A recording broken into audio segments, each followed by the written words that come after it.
Art here with American Watchmen, and I want to say our world is on the brink of a third world war, the likes of which have never been seen in human history. This looming global war will make the first two world wars pale in comparison.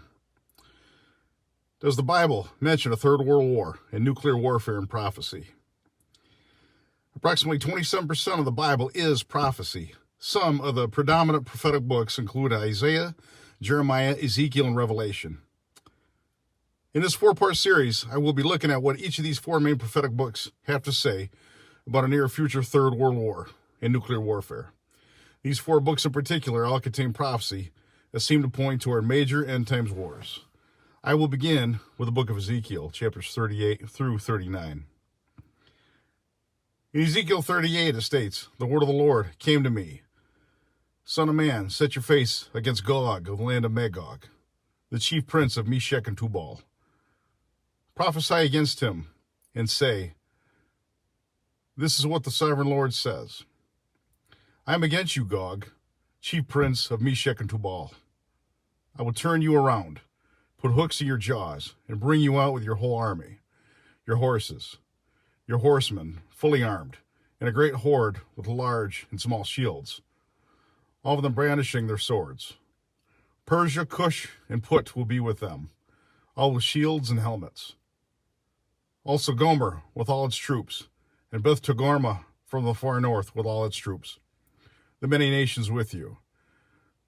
Bible scholars believe Magog is Russia, and Gog is its prince and leader. Now, it begs a question, it makes me wonder, could it be that Vladimir Putin is Gog? It has been theorized that Meshech and Tubal are the modern-day Russian cities of Moscow and Tobolsk. Persia is modern-day Iran. Cush is a modern-day region south of Egypt and parts of Sudan. And Put is believed to be modern-day Libya. Gomer and Beth Togarmah seem to be modern-day Turkey and the region around it. The first 6 verses describe the Gog and Magog war and the attempted invasion of Israel. The hooks in the jaws, which brings out Russia and the whole army, could be due to a political alliance. I've always wondered what the hooks in the jaws were. And it could be Russia wants Israel's natural gas and oil resources. Or it could be that the world has been drawn into World War III. And maybe Russia is attacking its enemy, Israel, who is allied with NATO and the United States. Russia has recently formed pacts with Iran and have exchanged technology and armaments to help with our wars in the Middle East and in Ukraine. Verse 7 goes on to state, get ready, be prepared. You and all the hordes gather about you, and take command of them. After many days you will be called to arms. In future years you will invade a land that has recovered from war, and whose people were gathered from many nations to the mountains of Israel, which had long been desolate. Brief pause. This here is a reference to Israel being reborn as a nation on May 14th, 1948, after being scattered for 2,000 years. Verse 8 continues, describing Israel, and says, they had been brought out from the nations, and now all of them live in safety. You and all your troops and the many nations with you will go up, advancing like a storm. You will be like a cloud covering the land. Verse 10 goes on to state, this is what the sovereign Lord says. On that day, thoughts will come into your mind, and you will devise an evil scheme. You will say, I will invade a land of unwalled villages. I will attack a peaceful and unsuspecting people, all of them living without walls and without gates and bars. I will plunder and loot and turn my hand against the resettled ruins and the people gathered from the nations, rich in livestock and goods, living at the center of the land. Verse 13 says, Sheba and Dedan and the merchants of Tarshish and all her villages will say to you, have you come to plunder? Have you gathered your hordes to loot, to carry off silver and gold, to take away livestock and goods, and to seize much plunder? Quick pause. Sheba and Dedan and the merchants of Tarshish are believed to be countries around the Mediterranean and possibly some European nations. Verse 14 goes on to say, therefore, son of man, prophesy and say to Gog, this is what the sovereign Lord says. In that day, when my people Israel are living in safety, will you not take notice of it? You will come from your place in the far north, you and many nations with you, all of them riding on horses, a great horde, a mighty army. You will advance against my people Israel like a cloud that covers the land. In days to come, Gog, I will bring you against my land, so that the nations may know me, when I am proved holy through you before their eyes. Now, take the time to look at a map of the Middle East and Israel, and trace a line exactly due north. What country do you bump into? Russia is the country that leaves its place in the far north. Verse 17 states, "This is what the sovereign Lord says. You are the one I spoke of in former days by my servants, the prophets of Israel. At that time they prophesied for years that I would bring you against them." Verse 18 states, "This is what will happen in that day. When Gog attacks the land of Israel, my hot anger will be aroused, declares the sovereign Lord. In my zeal and fiery wrath I declare that at that time there shall be a great earthquake in the land of Israel." Verse 20 states, "The fish in the sea, the birds in the sky, the beasts of the field, every creature that moves along the ground, and all the people on the face of the earth will tremble at my presence. The mountains will be overturned, the cliffs will crumble, and every wall will fall to the ground." Verse 21 goes on to state that I will summon a sword against Gog on all my mountains, declares the sovereign Lord. Every man's sword will be against his brother. I will execute judgment on him with plague and bloodshed. I will pour down torrents of rain, hailstones, and burning sulfur on him and on his troops, and on the many nations with him. And so I will show my greatness and my holiness, and I will make myself known in the sight of many nations. Then they will know that I am the Lord. Now, these passages could very well be God intervening against this Gog-Magog alliance directly by supernatural means. Or he could be using other countries throughout the world to attack this alliance. It's stated that every man's sword will be against his brother. Verse 22 mentions burning sulfur raining down on this enemy alliance. Could this be describing nuclear warfare in World War III?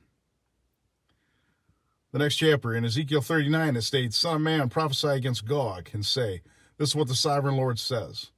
I am against you, Gog, chief prince of Meshech and Tubal. I will turn you around and drag you along. I will bring you from the far north and send you against the mountains of Israel. Then I will strike your bow from your left hand and make your arrows drop from your right hand. On the mountains of Israel you will fall, you and all your troops, and the nations with you. I will give you as food to all kinds of carrion birds and to the wild animals." Verse 5 states, "You will fall in the open field, for I have spoken, declares the sovereign Lord. I will send fire on Magog and on those who live safely in the coastlands, and they will know that I am the Lord." Now, take a pause to consider these ancient words. Fire will be sent on Magog, which we know is Russia, and on those who live in safety in the coastlands. Once again, this appears to sound a lot like nuclear warfare in World War III. Verse 7 goes on to state, "I will make known my holy name among my people Israel. I will no longer let my holy name be profaned, and the nations will know that I, the Lord, am the Holy One in Israel." It is coming. It will surely take place, declares the sovereign Lord. This is the day I have spoken of. Verse 9 states that those who live in the towns of Israel will go out and use the weapons for fuel and burn them up. The small and large shields, the bows and arrows, the war clubs and spears. For 7 years, they will use them for fuel. Now, could this be the 7 years of the Great Tribulation? Verse 10 goes on to state they will not need to gather wood from the fields or cut it from the forest, because they will use the weapons for fuel. And they will plunder those who plundered them and loot those who looted them, declares the sovereign Lord. Verse 11 goes on to state that on that day I will give Gog a burial place in Israel, in the valley of those who travel east of the sea. It will block the way of travelers, because Gog and all his hordes will be buried there. So it will be called the valley of Haman Gog. Verse 12 states, "For 7 months the Israelites will be burying them in order to cleanse the land." And I find that very interesting. Verse 13, "All the people of the land will bury them, And the day I display my glory will be a memorable day for them, declares the sovereign Lord. Verse 14, people will be continually employed in cleansing the land. What are they cleansing it from? They will spread out across the land, and along with others, they will bury any bodies that are lying on the ground. After the 7 months, they will carry out a more detailed search. As they go through the land, anyone who sees a human bone will leave a marker beside it until the gravediggers bury it in the valley of Hamon-Gog. And again, this is all directly from the Bible. Verse 16, near a town called Hamona. I don't know if I said that right. And so they will cleanse the land. Notice that after the Magog alliance is defeated, the Israelis will quarantine this area where the bodies and equipment lay. People will be continually employed in cleansing the land, and a marker will be left beside a human bone. And this is all from the Old Testament. Notice how the bodies are carefully marked and buried. Could it be because these bones and bodies are irradiated from a nuclear attack? Verse 17 goes on to state, Son of man, this is what the sovereign Lord says. Call out to every kind of bird and all the wild animals. Assemble and come together from all around to the sacrifice I am preparing for you, the great sacrifice on the mountains of Israel. There you will eat flesh and drink blood. You'll eat the flesh of mighty men and drink the blood of the princes of the earth, as if they were rams and lambs, goats and bulls, all of them fattened animals from Bashan. Verse 19 states that at that sacrifice I am preparing for you, you will eat fat till you are glutted and drink blood till you are drunk. At my table you will eat your fill of horses and riders, mighty men and soldiers of every kind, declares the sovereign Lord. I will display my glory among the nations, and all the nations will see the punishment I inflict and the hand I lay on them. Verse 22. From that day forward, the people of Israel will know that I am the Lord their God.